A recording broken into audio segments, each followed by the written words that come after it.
Por que será que Kabaneri nunca virou um clássico? Nunca virou nostálgico, nunca virou nada. Lançado em 2016 com direção de Tetsuro Araki, animação da Wit Studio e a trilha sonora do Hiroyuki Sawano, Kabaneri of the Iron Fortress chegou com um peso de ser o próximo Attack on Titan. E isso, por incrível que pareça, deve ter sido a pior coisa que podia ter acontecido. O anime até teve um primeiro impacto positivo, visual forte, ação intensa, personagens marcantes, mas foi só o hype passar que o público abandonou a série quase por completo. Não virou cult, não virou clássica, só sumiu. Hoje, quase ninguém fala sobre Kabaneri, e quando falam é como piada. O anime de trem com zumbis, um clone de Shingeki, uma promessa vazia, um desperdício, mas eu discordo. Reassistindo a série e o filme hoje, com a cabeça fria e sem a sombra das expectativas irreais da época, Kabaneri mostra muito mais valor do que parecia. Não é um anime perfeito, longe disso, mas é muito mais honesto, carismático e bem executado do que a recepção dele sugere. Ele sabe exatamente o que quer ser e entrega isso com estilo e convicção. E é sobre isso que eu quero falar aqui.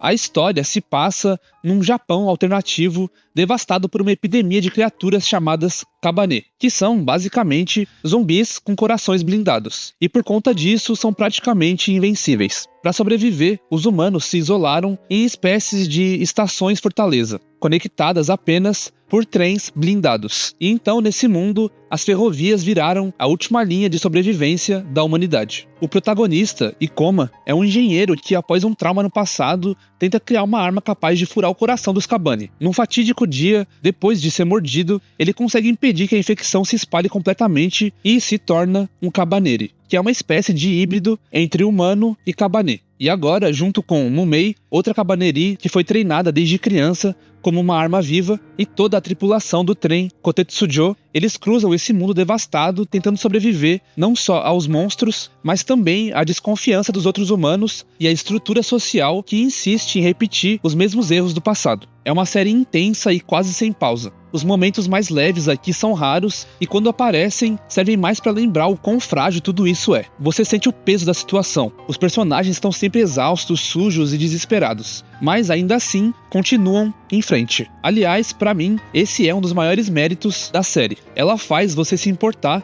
com todo mundo desse trem, desde os protagonistas até os coadjuvantes. Todos eles têm personalidade, presença e função narrativa. E até o próprio trem mesmo vira uma espécie de personagem. Mesmo com apenas 12 episódios, a série faz um ótimo trabalho em tornar esses rostos familiares. Pode até faltar tempo para grandes arcos ou um desenvolvimento mais profundo deles, mas ninguém aqui é descartável. Uma coisa que Kabaneri acerta em cheio é a produção. Desde o primeiro episódio, a série deixa bem claro que vai apostar tudo no impacto visual e sonoro, e entrega mesmo. A direção do Tetsuro Araki, o mesmo de Death Note e Attack on Titan, é carregada de energia. Ele não tem medo de experimentar com ângulos e ideias diferentes. Parece que cada cena foi feita para parecer o clímax de um trailer. Às vezes é até exagerado, mas esse exagero vira parte da identidade da série. E, o mais importante, é muito bem feito. A animação, por sinal, é linda. O estúdio Wit estava em plena forma nessa época. O uso das cores aqui, esse color grading mais quente, o contraste entre tecnologia enferrujada e paisagens devastadas, tudo contribui para esse mundo parecer sujo, vivo e ao mesmo tempo estilizado. E o character design, assinado pelo incrível Haruhiko Mikimoto, que você talvez conheça por Macross, é simplesmente impecável. Os personagens são expressivos, com traços marcantes e até as roupas deles carregam personalidade. E é claro, a trilha sonora do incrível Hiroyuki Sawano só ajuda a transformar esse anime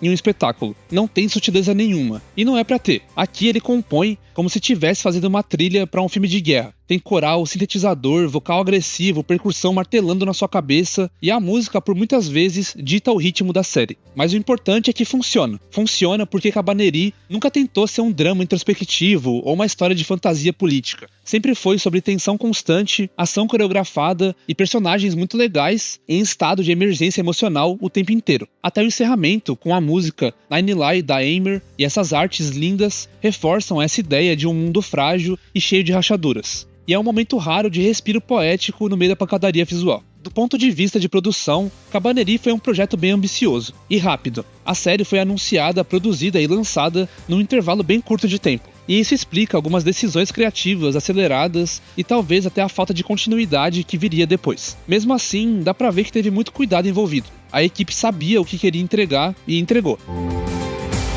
Como eu falei antes, Cabaneri só tem 12 episódios, e isso por si só já impõe um limite. Não dá tempo de desenvolver tudo com profundidade. Mas mesmo assim, a série faz um ótimo trabalho em dar personalidade, função e carisma para os personagens. O Ikoma, por exemplo, não é o protagonista convencional de um anime de ação. Ele não vira um herói lendário, não ganha um superpoder absurdo, com uma pequenininha exceção. No geral, ele continua sendo um mecânico, um cara que resolve as coisas com engenhocas improvisadas e que se mete em combate mais por necessidade do que por talento. Ele tá sempre remendado, ofegante, e por isso mesmo é fácil se conectar com ele. A Mumei, por outro lado, é o oposto. Ela é uma máquina de combate ágil, letal, treinada desde criança pra matar, mas por trás disso tem uma personagem quebrada e construída em cima de um trauma. Ao longo da série, a gente vê ela oscilando entre essa postura fria e momentos em que a criança que ela foi um dia ainda tenta existir. Ela é, tranquilamente, a personagem mais conhecida da série, tanto pelo seu visual marcante, quanto pelo contraste entre a força e a fragilidade dela.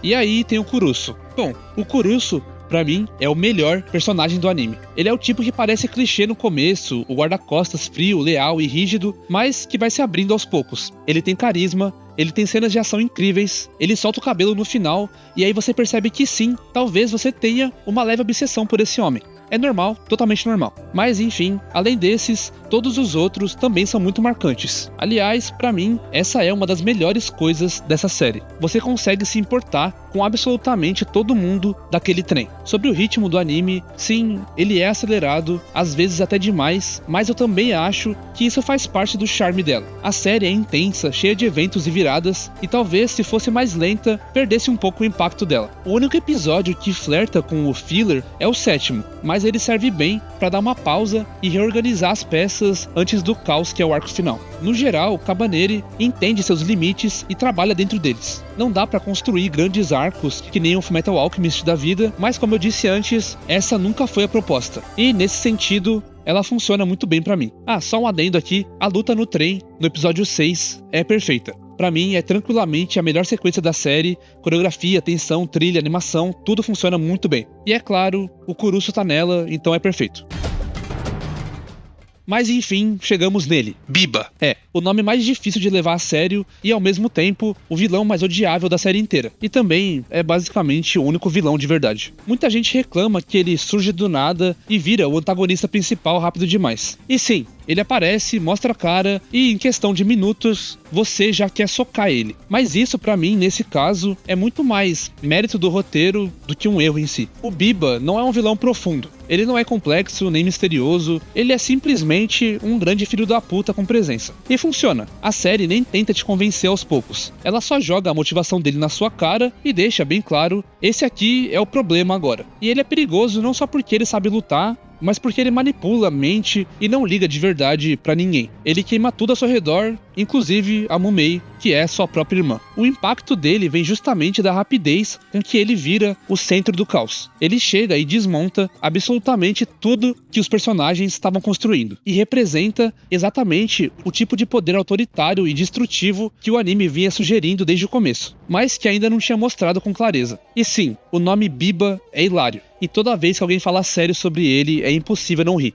Mas enfim, o arco final é onde ele vira o foco da história. E é justamente a parte que muita gente critica. Dizem que a série perde o rumo, que vira um drama genérico, mas pessoalmente é a parte que eu mais gosto. É quando o anime abraça de vez o caos. Ele joga tudo pra cima em alta velocidade. E pra mim, o final do episódio 11 é excelente, e o confronto final, mesmo que rápido, é bem legal e satisfatório pra mim. Não só pelas lutas em si, mas pelas escolhas e os fechamentos de arco dos personagens. 3 anos depois da série, em 2019, Cabaneri voltou com um filme, The Battle of Unato, ou A Batalha de Unato. E apesar de ter passado meio despercebido na época, ele é uma peça bem importante da história da série. O filme se passa alguns meses depois dos eventos do anime. A tripulação do Kotetsujo agora participa de uma ofensiva militar para retomar a cidade-fortaleza de Unato, que tá tomada pelos Kabane. E eu vou ser bem sincero, essa missão e esse filme no geral tem bem cara de um spin-off ou uma DLC da história principal. E é meio que isso que ele entrega, apesar de ser canônico. O filme não tenta ser um novo começo, nem um desfecho definitivo. É só mais um capítulo dessa história. Mas é um capítulo muito bem dirigido, visualmente ainda mais bonito que a série e com momentos ótimos de desenvolvimento dos personagens. Aliás, é bem curioso, o filme tem dublagem em português, enquanto a série não. E a dublagem é muito boa por sinal, o que pra mim deixa ele com um gosto meio agridoce, de pensar como seria a série inteira dublada. Eu queria muito isso. Outra coisa curiosa também é que na Netflix o filme foi dividido em 3 episódios separados, o que confunde um pouco,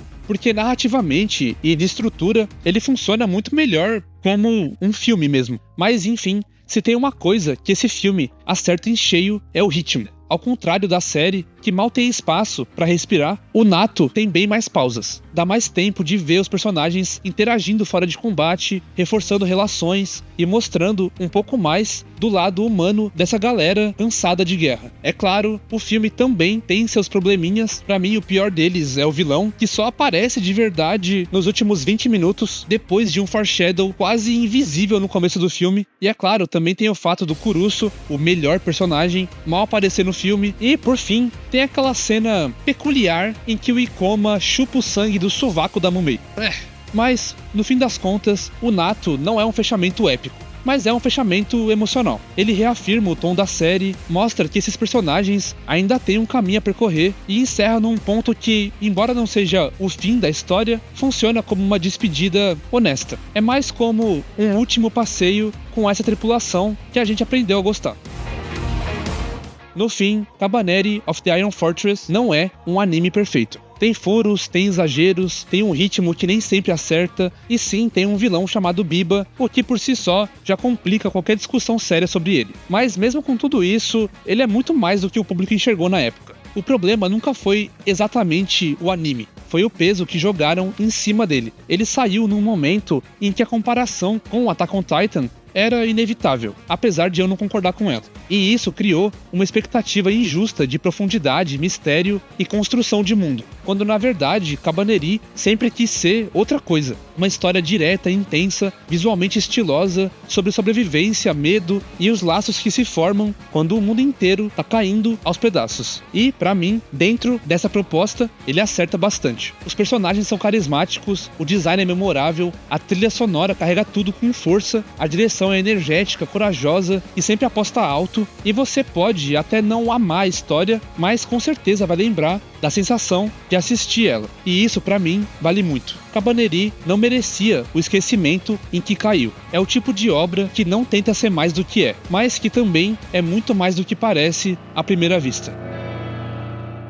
E no mais, foi isso. Espero que tenham gostado desse vídeo. Eu tava com ele na cabeça há muito tempo mesmo, e pra mim é um alívio ter finalmente conseguido tirar ele do papel. E como sempre, se gostaram, deixem um like, se inscrevam pra não perder mais nenhum e compartilhem com os amigos que possam gostar. E até a próxima, eu sou o Will, esse aqui é o Mecha Ômega e adeus!